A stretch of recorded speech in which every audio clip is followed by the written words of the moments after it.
আমাদের বাড়িতে এমন একটা বিড়াল আছে যেই বিড়ালটার উৎপাতে আমি কোথাও কোনো জিনিস রেখে একদমই শান্তি পাই না। এর আগে ছিল একটা গরু, মানে সে স্বভাবগত দিক থেকেই গরু, হিসাব মতন সে একটা কুকুর, কিন্তু স্বভাবগত দিক থেকে গুণগত দিক থেকে সে কোনো গরু ছাগলের চেয়ে কম ছিল না।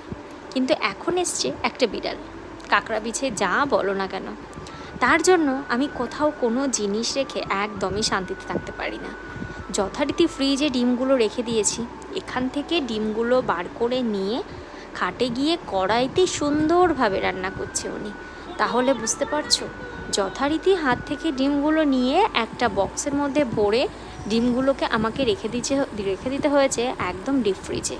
যাক বাবা, একটুখানি সময়ই রেখেছিলাম, বেশিক্ষণ রাখিনি, রাখলে যদি বরফ হয়ে যায় তখন তো গিয়ে আর এক কেলেঙ্কারি হবে। ওই বিচ্ছুটাকে নিয়ে যে আমি কি করব, আমার নিজেরই মাথা ঠিক থাকে না। যথারীতি বিচ্ছুটা আছে বলে আমার সময়টা যে কিভাবে পার হয়ে যায় সেইটা আমি নিজেও বুঝতে পারি না। একটা অপূর্ণ জায়গা ছিল, যেখানটায় তিনি এসে সেই অপূর্ণ জায়গাটাকে পূর্ণ করেছেন। তাই আমরা আজ এত